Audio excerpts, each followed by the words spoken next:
థియేటర్స్లో ఫ్లాప్, ఓటీటీలో top.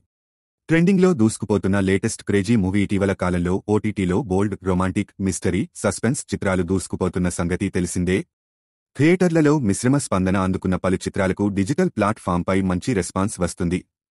Box office వద్ద సత్తా చాటిన భారీ బడ్జెట్ చిత్రాలు కేవలం నెల రోజుల్లోనే ఓటీటీలో సందడి చేస్తున్నాయి. ఓటీటీలో సినిమాలకు కొదవే లేదు. ఇప్పటికే చాలా సినిమాలు ఓటీటీలో ప్రేక్షకులను అలరిస్తున్నాయి. రకరకాల జోనర్స్లో సినిమాలు ఓటీటీలో అందుబాటులో ఉన్నాయి. థియేటర్స్లో వారం వారం కొత్త సినిమాలు రిలీజ్ అయ్యి మంచి విజయాలను అందుకుంటున్నాయి. పాన్ ఇండియా రేంజ్లో సినిమాలు విడుదలై భారీ విజయాలను అందుకుంటున్నాయి. తెలుగు సినిమాలు ఇప్పుడు ప్రపంచవ్యాప్తంగా గుర్తింపు తెచ్చుకుంటున్నాయి.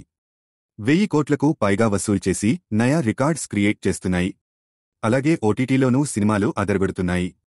థియేటర్స్లో ఫ్లాప్ అయిన సినిమాలు కూడా ఓటీటీలో మంచి టాక్ సొంతం చేసుకుంటున్నాయి. థియేటర్స్లో డిజాస్టర్ అయిన సినిమాలు ఓటీటీలో ట్రెండింగ్లో ఉంటున్నాయి. అలానే ఇప్పుడు ఓ సినిమా ఓటీటీని షేక్ చేస్తుంది. ఆ సినిమా ఏదో కాదు, సిద్ధు జొన్నలగడ్డ నటించిన జాక్.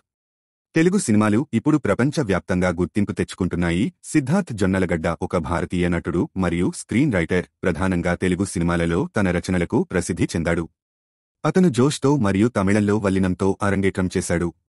జొన్నలగడ్డ తరువాత గుంటూరు టాకీస్ మరియు కృష్ణ అండ్ హిస్ లీల వంటి చిత్రాలకు సహరచయితగా మరియు నటించాడు. అయితే డీజే టిల్లు మరియు టిల్లు స్క్వేర్ అతన్ని తెలుగు సినిమాలలో స్థిరపరిచాయి. గుడ్ జోష్ మరియు ఆరెంజ్ చిత్రాలలో జొన్నలగడ్డ చిన్న పాత్రల్లో కనిపించాడు. ప్రవీణ్ సత్తారు దర్శకత్వం వహించిన లైఫ్ బిఫోర్ వెడ్డింగ్ చిత్రంతో ఆయన హీరోగా అరంగేట్రం చేశారు.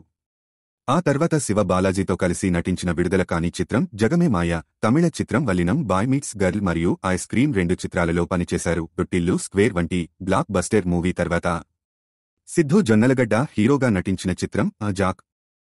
కొంచెం క్రాక్. బొమ్మరిల్లు భాస్కర్ తెరకెక్కించిన ఈ మూవీలో బేబీ ఫేమ్ వైష్ణవి చైతన్య హీరోయిన్గా నటించింది. బొమ్మరిల్లు భాస్కర్ డైరెక్టర్ కావడం, సిద్ధు, వైష్ణవిలకు మంచి క్రేజ్ ఉండడంతో మొదటి నుంచి జాక్పై అంచనాలు భారీగానే ఉన్నాయి. అలాగా టీజర్స్, ట్రైలర్ సినిమాపై మరింత ఆసక్తిని క్రియేట్ చేశాయి. దాంతో థియేటర్స్లో గ్రాండ్గా రిలీజ్ అయింది ఈ సినిమా. కానీ విడుదల తర్వాత సీన్ రివర్స్ అయింది. మొదటి షో నుంచే జాక్ సినిమాకు మిక్స్డ్ టాక్ వచ్చింది. రాను రాను అది కాస్త ఫ్లాప్ టాక్ తెచ్చుకుంది. దాంతో జాక్ థియేటర్స్లో పెద్దగా సందడి చేయలేకపోయింది. ఇక ఆ తర్వాత ఓటీటీలోకి అడుగుపెట్టింది. మే 8 నుంచి ఓటీటీలోకి అడుగుపెట్టింది ఈ సినిమా.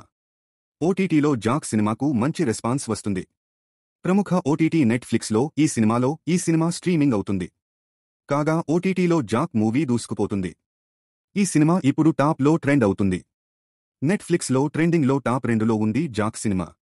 మీరు కూడా ఓటీటీలో జాక్ సినిమాను మిస్ అవ్వకండి. ఈ సినిమా అభిప్రాయాలను కామెంట్స్లో తెలియజేయండి. మరిన్ని తాజా వార్తల కోసం మా ఛానల్ను సబ్స్క్రైబ్ చేయండి.